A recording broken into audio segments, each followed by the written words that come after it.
Check, check, one, two. Hello, guys.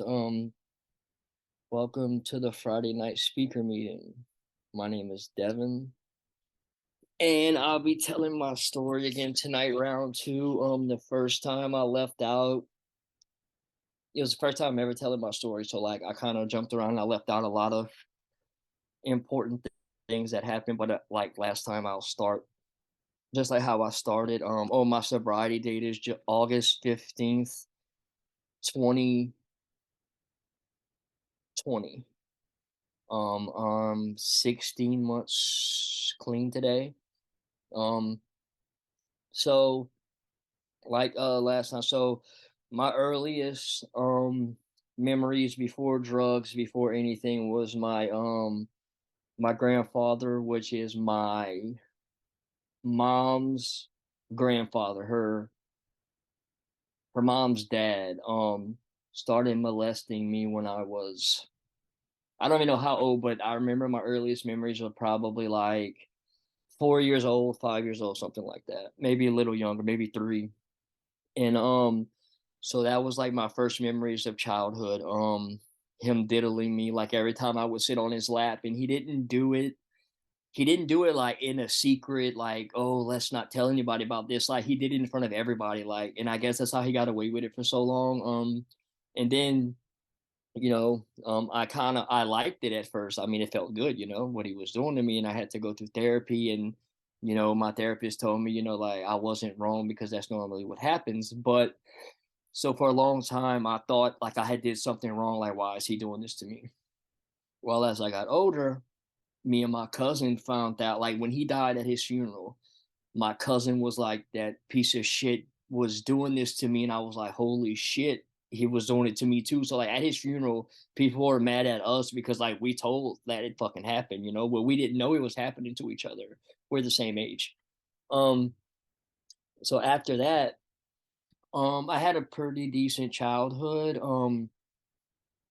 growing up, as far as like being taken care of. Like my mom was good to us. But I remember I remember growing, starting around kindergarten, every time I would eat my cereal in the morning, my milk was blue. And I'd always have blue milk cereal. And when I go to my friend's house, the milk would be white.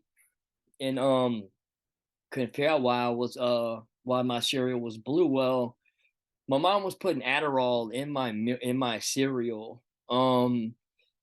Shit from like kindergarten. And I didn't find this out till probably about like third or fourth grade, whenever I could finally swallow a pill.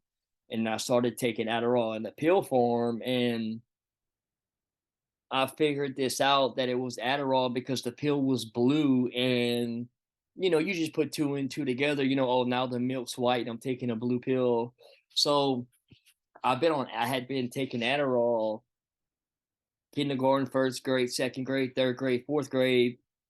Um, and one day I forgot my medicine, and I got to school and I fucking freaked out. I started crying.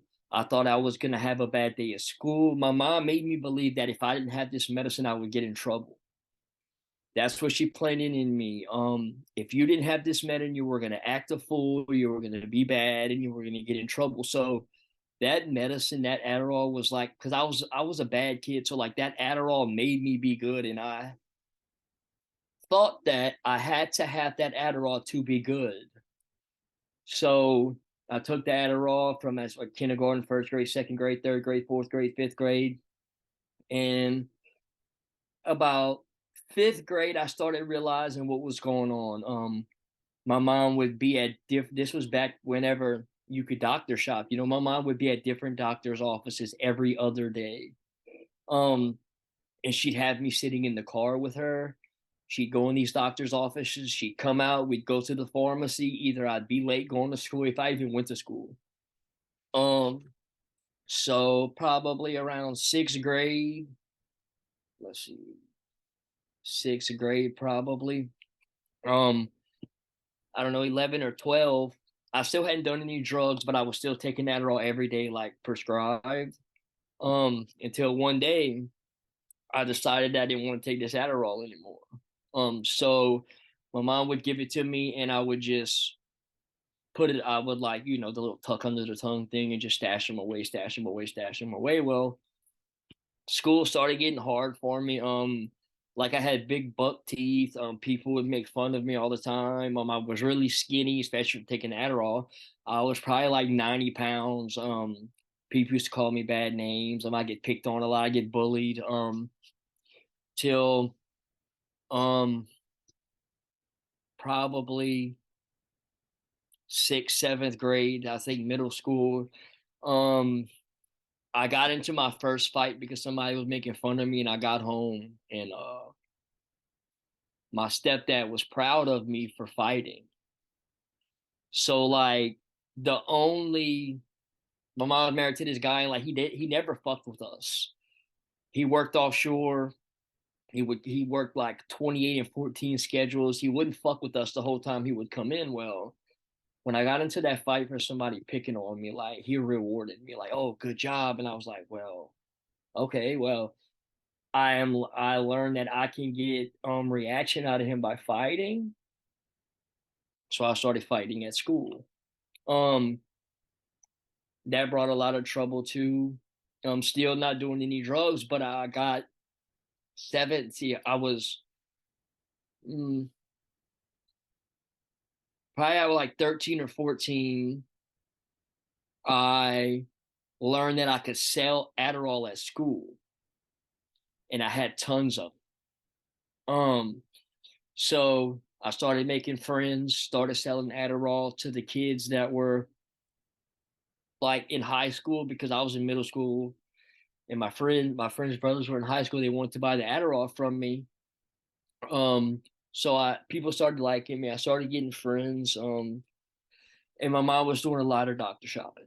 She was doing a lot, but I learned my mom was doing the doctor shopping just for the Xanax. Um, but whenever you go to pain management to get Xanax, you get Roxy's and Oxys and everything else. Well, we just had pill bottles in the container, you guys, like just pills and pills and pills and pills and pills and pills. So we were living in Florida. Hurricane Katrina came 2015. I'm 15 at this point, 2005. I'm sorry. In 2005, Hurricane Katrina came. I was 15. We were living in Florida. We moved back down here to Louisiana to help some family members that shit got tore up. Um, and my mom put me in school. So now I'm 15, in a brand new school, a freshman in high school where I know not a single person at this school. Um, Still had buck teeth. Never had a girlfriend. Um, well, when I got to this high school, um, people were on painkillers. They were taking back then it was Lorcets. It was Lorcets and Lortabs, and we had them. I mean, we had bottles and bottles and bottles of them. So I started selling those. Still never did no drugs yet. Then it was a little bit after Hurricane Katrina. The family that we were living with, they left some weed out one time, and I called one of my friend girls from Florida, and I was like, "Hey, we didn't have Snapchat and shit back then, but it was like we had flip phones and it was MySpace." Um, and I showed her taking pictures of the blunt, asking her, "What do I do with it?" I never fucking fucked with no drugs, except just selling the pills. So I smoked weed for the first time. And I liked it. My mom had me scared of drugs in my whole life. She had me believing that drugs are bad. They had DARE, the DARE. They come to the school, make you think drugs are bad. Um, I didn't know about any other drugs except pills that my mom took, the Adderall that I was selling, the weed that I had finally smoked, and the pills. So, of course, I started getting girlfriends. I started making friends because I was selling pills. I had pills, and we never had any money. Never had money. And I couldn't figure out why we didn't have money. My mom had me believing that my dad was not sending child support. Um, nothing. So like we were poor like growing up. And when I say poor, like we like my mom used to have to get like commodity boxes of food and shit.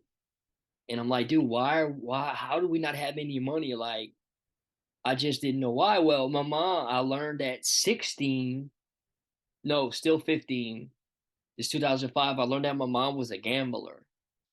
So I had always remember she would leave me outside in the car at these places that had bright lights on them, and it was always like a truck stop. Well, then I learned she's leaving me in the car at these truck stop casinos. That's where we're broke all the time.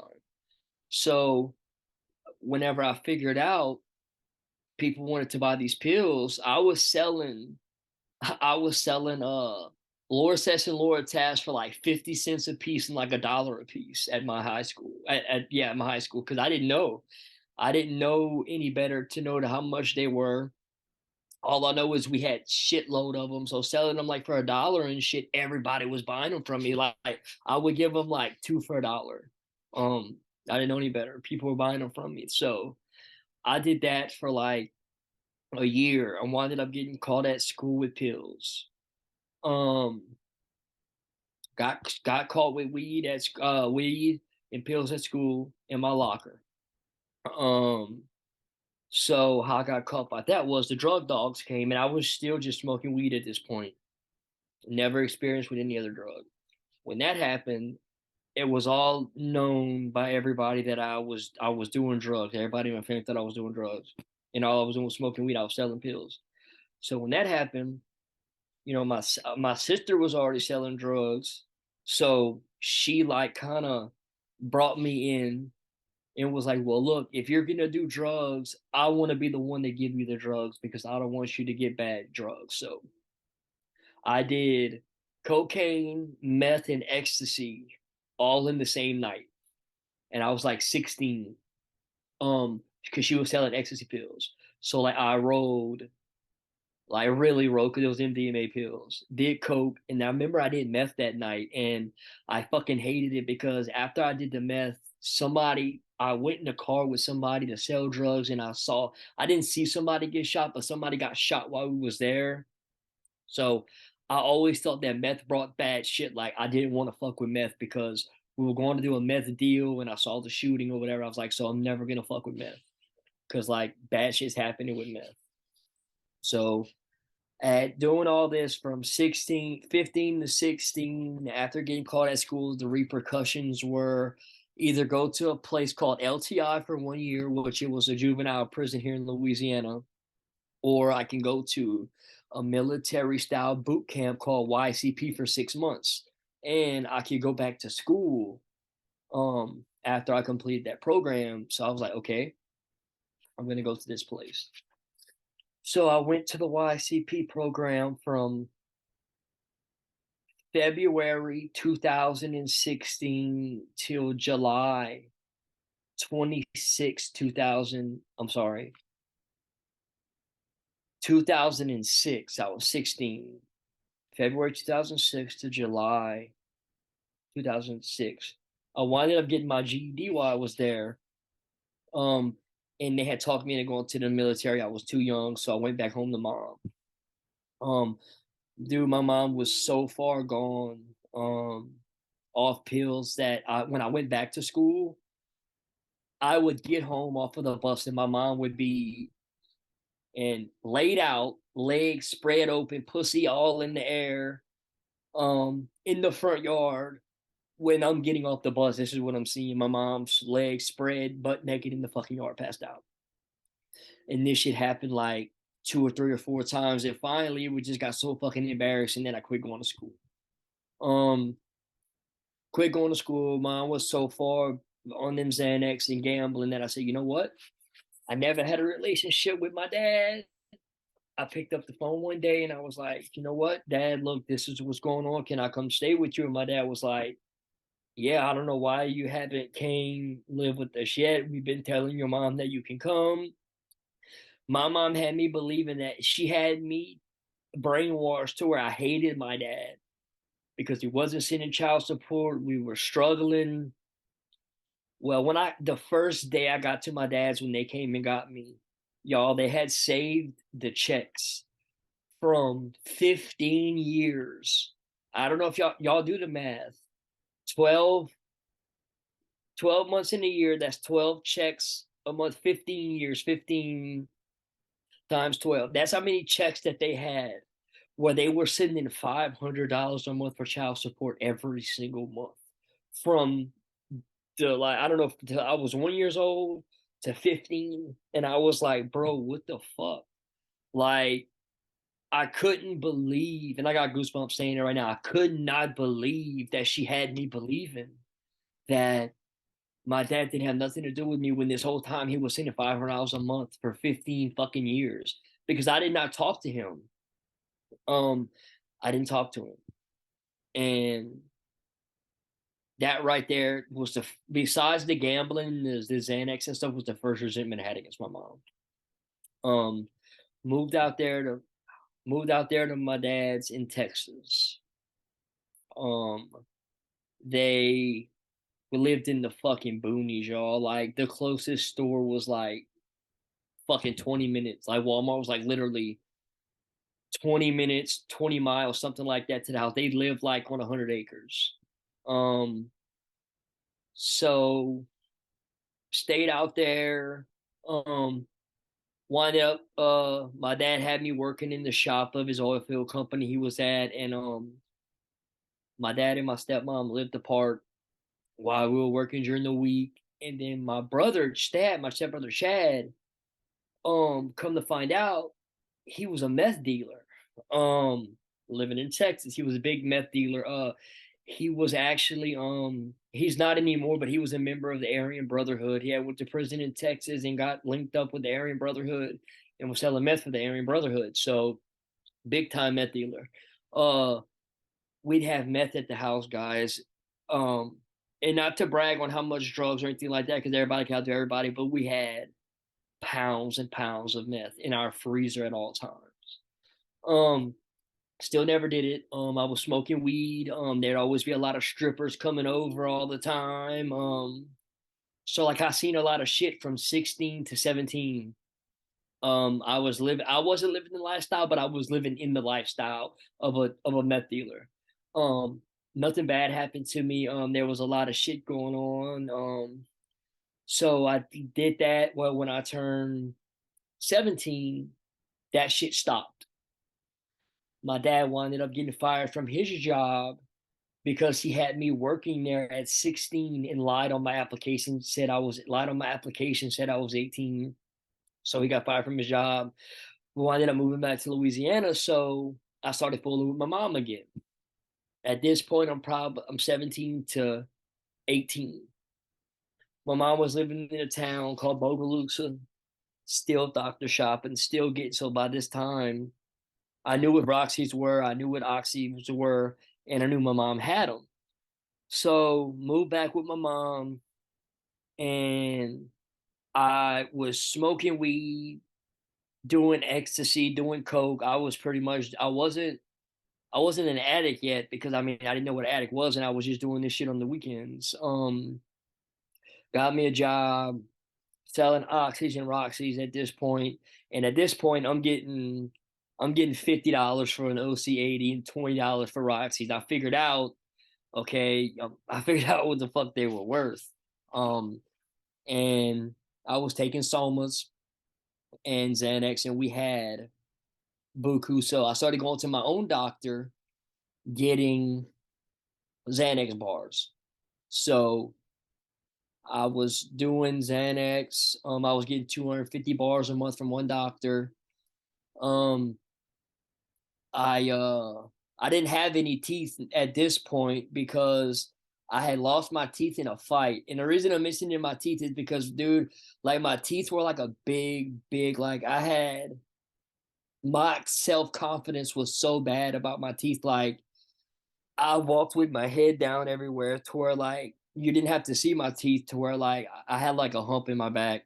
Um, I like did so much from I did.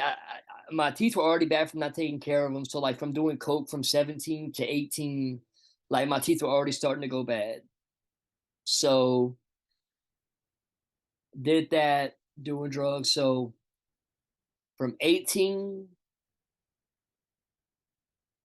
19, 20, all that's going on. Um, Selling oxys, doing oxys. Y'all know the story. Y'all know what comes with all that. Started dating this girl. She was shooting. She used to shoot crack. Um, I never smoked crack, and I was like, man, I was like, all these fucking people are shooting this dope, man. And they're like trying to give me everything that they have, like pawning their cars. I never had a vehicle because I never needed one.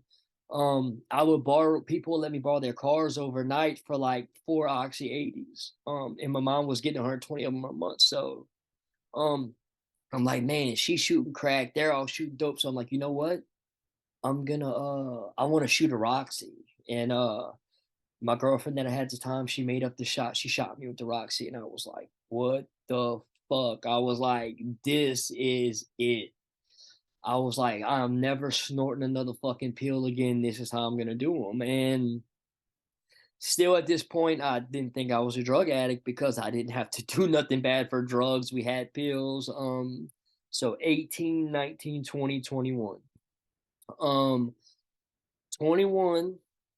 Um, my mom's living with me at this point, and she's living with me, and that's when I got into the accident with my mom. So what happened was, I got really fucked up the night before. Went to sleep, woke up. Um, I wasn't fucked up when I woke up. Went to work. Forgot. I realized that I forgot my pills at my house, and my mom was gonna jack my pills. So I hopped in the car, went back home, and I got my pills. My mom was so fucked up on Xanax, I couldn't understand what she was saying, and talking to her like this out the car window, whatever. And I put the car in gear, and I looked behind me. Guys, the car was in drive and not reverse. When I hit the gas, the car went forward, hit my mom. Um, she was okay. Um, we loaded her up, went to the hospital. When I got to the hospital, she had died. She died as a result of her injuries. When I hit her with the car, it punctured her lung. When I hit her with the car, it broke her rib, punctured her lung, died in the hospitals with all the injuries.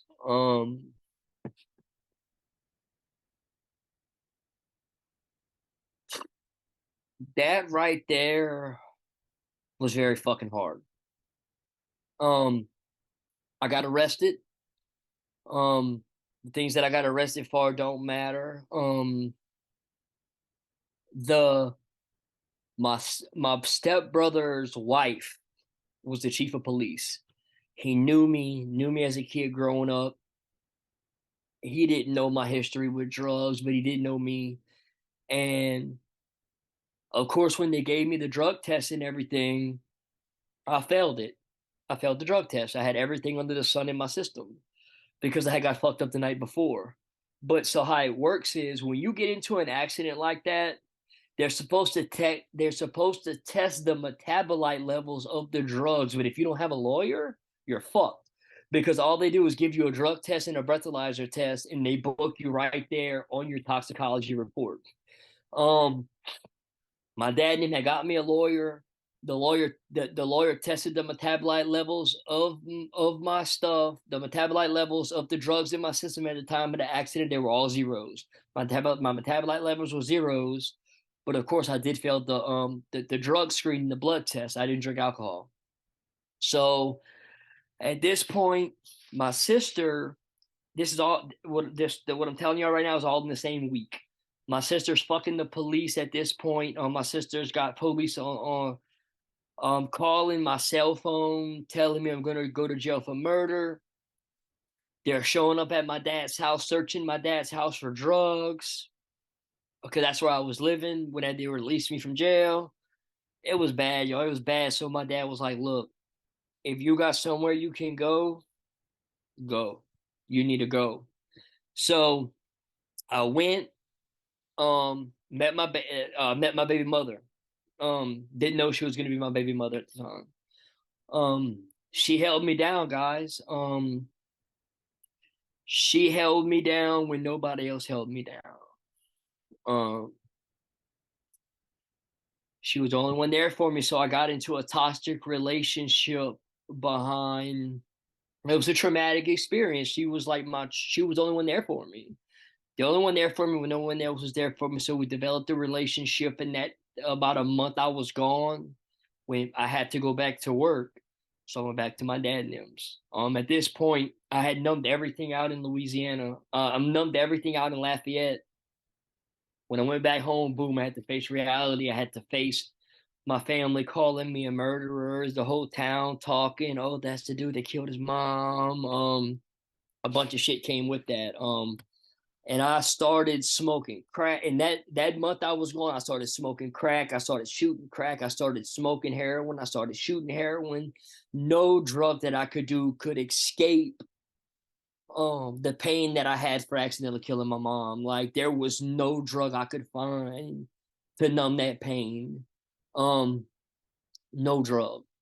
I wasn't doing meth yet though. I went back home.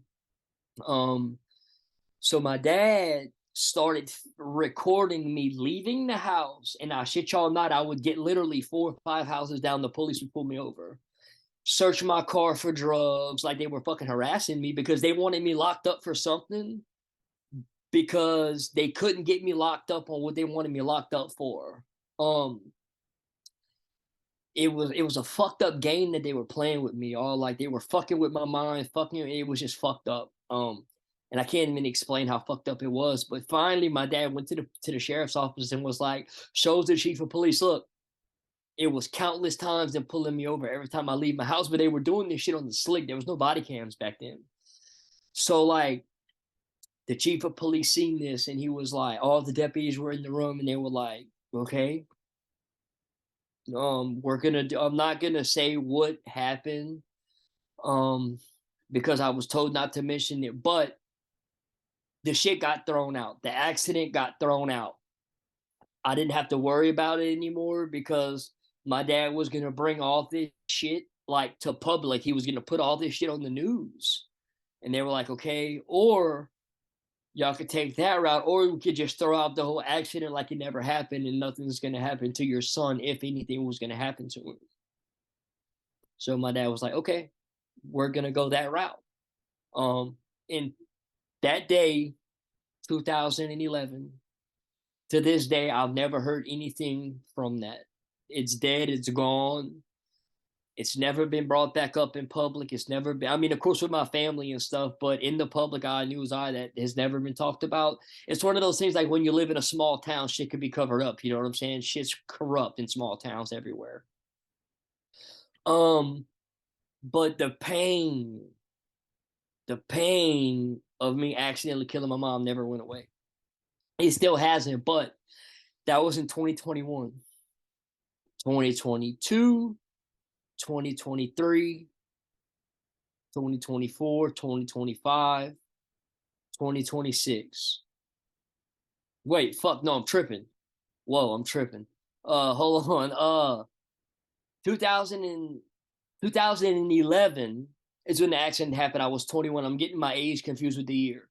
So from 21, 22, 23, 24, 25, 26. Um, y'all can imagine, y'all, it was fucking just that was 2011 to 2016. I was 21 to 26. I give y'all how my everyday was. By this time, my mom was dead, so there was no more doctor shopping. There was no more pills, and Devin was a full blown Oxycontin, Roxy, heroin, crack, fucking whatever I could get my hands on, fucking full blown addict, shooting everything. I quit smoking weed because I couldn't fucking shoot it up. If you couldn't shoot it up, I didn't want it. And that was my life, y'all, to numb the pain of my mom's accident for 5 years. Um, in 2000, my daughter, now mind you, my daughter was born in 2013, and I didn't, and her mom was my biggest enabler. She let me live like that. She was a nurse. She was an LPN. She let me live like that because she felt so bad for me that she bought all my drugs. I never had to do no crazy shit for drugs. I never, at the end, I was starting to steal money out of our bank accounts. She was so tired of me shooting up, y'all. She came in one day. All she ever did was smoke weed. She was a fucking LPN. She was like, you know what? The only way I'm letting you shoot up these pills is if you let me shoot them up too. And I always had this because she was so, y'all, she had just had enough too. She was looking for an escape to escape from me because she was putting up with everything that I was telling y'all about. Y'all know the lights, smoking dope, shooting crack, smoking crack while she's being a fucking nurse trying to paint this pretty picture for our life because she didn't want her family to know about me because she felt, I don't know, y'all. It was like our relationship was so fucking toxic because of me, but it was so fucking toxic because she was our enabler. And she wound up having a baby by me. So in 2016, she was like, the only way you're shooting up these pills is if you let me shoot them up too. So I was like, okay, bitch, give me your arm. I fucking shot her up with a rock, with a 15, with a green. I'll never forget it. It was a green 15 milligram Roxy, and her fucking life changed too. Our lives changed. So now, not only am I strung the fuck out shooting up these pills, now my baby mama that had never even snorted a fucking Roxy or took one, I shot her up with a half of a 15. So y'all already know how that happened. She started fucking shooting them up too. Um, that only lasted for about a year to 2017. Um, she started doing all our fucked up shit because she was a nurse. She had all these. She was a private hospice nurse, so all these men she was sitting with wanted tricks. So fuck, we know tricks. So we started getting all the tricks that we knew, and that's when the crazy shit starts happening. So we started getting all these crazy tricks that we knew and getting our dope supply by getting these men that were on hospice, like getting them blowjobs and fuck whatever they wanted pretty much by these tricks. And that went sour fast. So I went to treatment. I went to treatment in 2016 for the first time. I had to go, you guys. She had lost her license by us getting these tricks with these hospice patients. One of the girls wanted to robbing one of her patients and called the police. Came to our house, asked what the girl was. We said the girl wasn't here. They said, well, you know what, bitch, you're going to jail too. So they arrested her for um simple robbery for the girl stealing his wallet. Well, it opened up a big ass investigation. She had been cashing checks with his stamp on the checks. She had been stealing money off of his credit cards. So she went to prison for simple robbery, forgery, all kind of shit. Meantime, it left little old me with no way to hit licks anymore. So I went to treatment. And came out. I did a 30-day treatment, and she was in prison. Um, I did good for about 8, 9 months. Started working offshore. My daughter was in the custody of her sister. And guess what I found offshore? I found old meth. I found my buddy old methamphetamines. And guys, when I found meth, that was the escape from the pain of accidentally killing my mom. That the day I did it, because I was always in therapy for that trauma. That was my trauma, being molested and accidentally killing my mom. The day I did my first line of meth, it took that feeling, that guilt, that shame, remorse that I had for that accident. It took it away. It took it away, and it also brought back the feeling that I had when I was 4, 5, 6, 7 years old when that milk was blue. It brought me back to that same feeling of that milk being blue, that cereal milk, that Adderall milk. It gave me back that same feeling. So 2016, 17, 18, 19, 20. Um, I'm a full blown meth addict. Lost everything that I had got back in 2016. Um, I had started riding motorcycles. I got into a motorcycle, involved with this motorcycle gang. Not going to mention their name either. Um, but y'all, I got into the meth. Started shooting it. My favorite thing to do was boof it. Um, and it changed my life, guys. No crazy shit started happening. No bizarre crazy shit started happening until I started shooting meth. When I started shooting meth, guys, I mentioned it last time. All the crazy kinks came.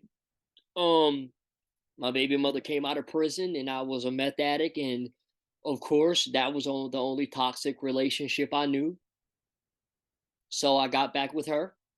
We lived that life. We went back to her pulling tricks with because she went back to doing the LP and shit. She couldn't have a license, but she could work through her sister. So we started getting all these guys on hospice, the tricks, and um, I had to go back to treatment in 2019. Y'all, in 2019, I went to treatment 6 times in 1 year. Um, y'all know the story. I would go to treatment because I had nobody. My baby mama was fucking done with me. Nobody wanted nothing to fucking do with me because of the I was I was one of the meth addicts that would stay up. Literally, I stayed up for 21 days. That's my longest I've ever stayed up was 21 days. I stayed up for 21 days. But before the 21 days, I went to treatment in 2019 6 times. I would go to treatment for 30 days, get out, go to sober living for 2 or 3 months. Y'all know the deal. I can never get 4 months. I can never get 4 months because I didn't want 4 months. I'd get everything back. I'd get the car back. Never, I wouldn't have my daughter back because I didn't care about that. Um, get the car back, get the job back, get the meth back, go out for 6 months, 5, 6 months, go back. Not even 5, 6 months, maybe 2 or 3 months because in 2019 I was treatment 6 times.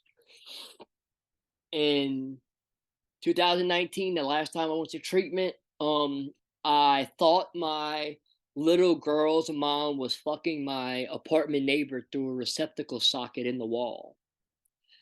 I thought she was fucking him through a receptacle socket in the wall. So I went and got him and I took him to the gas station and I went bring him to a sugarcane field and I put the gun in his mouth and I was like, if you don't tell me that you're fucking her through that hole in the wall, I'm gonna fucking kill you.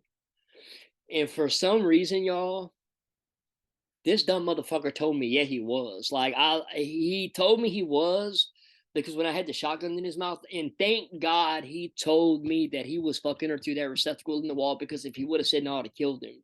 Because I was so convinced that he was fucking her through that receptacle in the wall.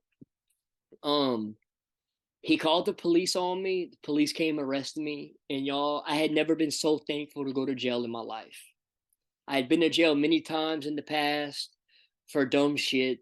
I never did no jail time. Always a month or two, get out, whatever. Well, this time when I went to jail, I was in jail for a month, and I did not want to bail out. She wanted to bail me out. I told her, I said, if you bail me out, I'm gonna go back to doing meth, and I do not want to fucking do meth. So in 2019, I went to jail for Memorial Day. Y'all, I got out, went to treatment again. Um, I stayed clean in 2000.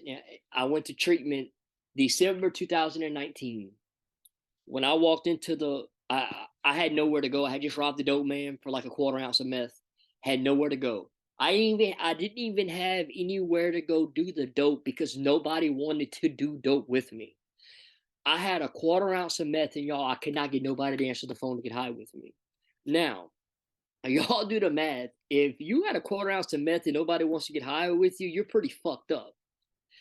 So I drove to a hospital called Lady of the Lake, and I walked upstairs, y'all, and the lady, she already knew. She knew. I'll never forget this lady. She pointed to the like upstairs. She pointed to the elevator, like, "Go your ass to the third floor." And I went to the psych ward, y'all, and I went to treatment, and I got fucked up again two more times in 2019, and I went back to treatment in 2020. I went to treatment that time, and I don't know what happened, y'all. I surrendered. Um, I surrendered for the first time. I said, you know what? I said, I can't do this shit. I'm gonna fucking do these steps. I'm gonna get a fucking sponsor. I'm gonna fucking deal with my trauma. I'm gonna go to therapy, and I did. Um, but I relapsed again. And the reason I relapsed again, and I'm not blaming it on her, but my baby mama came pick me up for her birthday, and she fucking, I had been clean like 4 months. Um, she pulled a fucking syringe full of meth out of her bra, and she was like, you want it? I was like, fuck. I did it, got high. Um, I had winded up wrecking my motorcycle in that time. Got back on opiates while I went to treatment again in May of 2021. And no, April, May. Yes, May of 2021. Got out, went to sober living, um, relapsed again, didn't go back to treatment. But when I relapsed this last time, y'all, I got stuck in a psychosis. In this psychosis that I got stuck in, I had like I don't know, somebody told me you can't have a spiritual awakening when you're high, but I had my spiritual awakening when I was high, and my spiritual awakening told me if I get high one more time, I'm gonna get brought into a psychosis that I'm never coming out of. I don't know what was speaking to me. I say it was God. Whatever's opinion anybody else has, it doesn't really matter. But God told me, Devin, if you get high one more time, I'm not bringing you out of this psychosis, because it was like the sixth psychosis I was in. And y'all, when I go into psychosis, I start fucking talking to demons. I start talking to the walls. I start talking to trees. I start talking to whatever the fuck is gonna talk back to me. Um, and um, something happened. I found a good sober living house. I found a good group of guys. I stayed in sober living for a couple months. Um, and all kind of good shit started happening, y'all.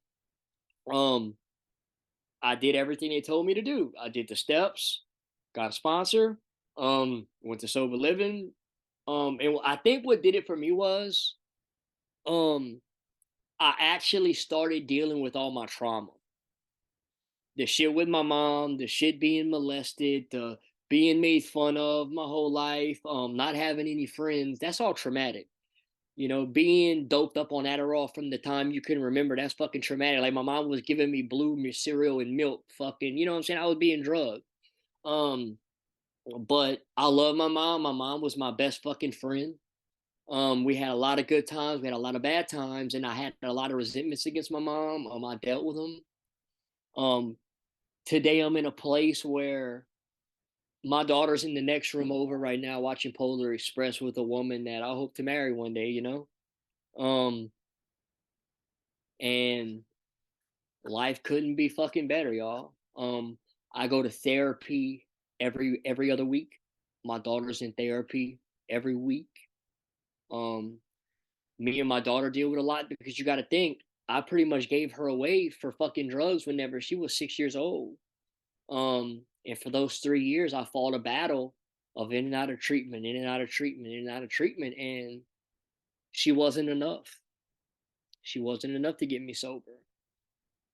Nothing was enough. And I still can't do it for her because she's not enough. And like my baby mom says, "You're a fucking piece of shit for her not being enough for you to do it."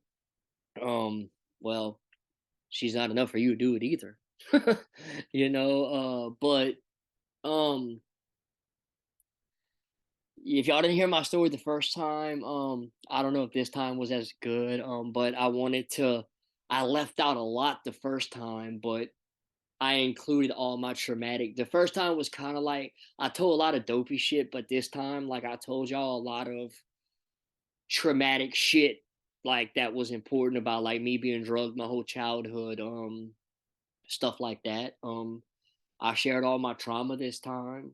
Um, and I'm brutally honest, man. Like still to this day, somebody could ask me a question and I'll fucking tell it, even if I don't like the answer. Like that's one of the things I got because I'm a fucking liar, y'all.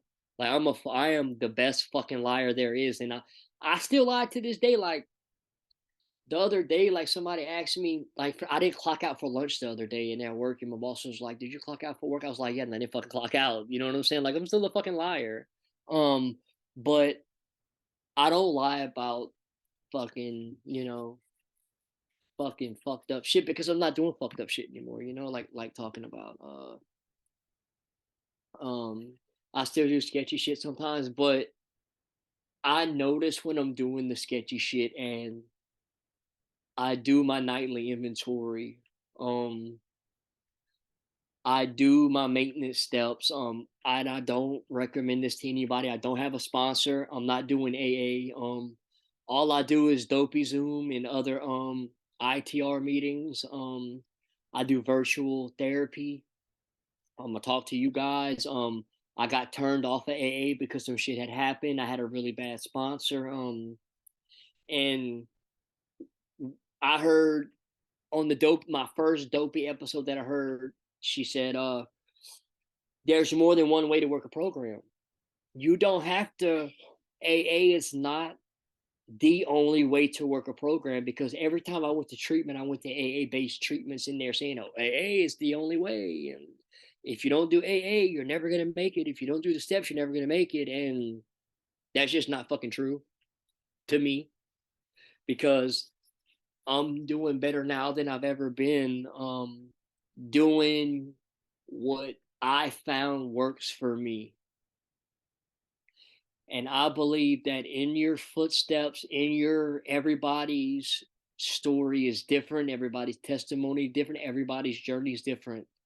And we're not supposed to give advice, but fuck that. The advice that I'm going to give that if you have to find your own journey in this path of recovery, you have to find your own path. I had to find my own path, and it took me so long to realize that I had to find my own path. What works for me isn't going to work for Stephanie. It's not going to work for Uche. It's not going to work for Dave. It's not going to, I'm naming names off the screen, by the way. It's not going to work for anybody in this group. You have to find your own fucking path of recovery or it's not going to work. And you have to do some shit that's going to make you feel uncomfortable. Like, I was uncomfortable as fuck all day because Steph messaged me on Messenger this morning, said I had to do my story because I forgot.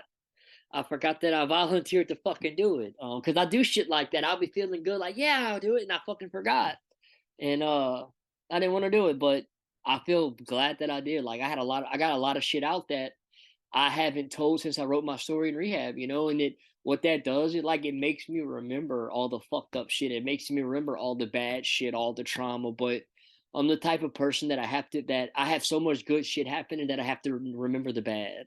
You know, that's just me. Um, and that's my story, guys.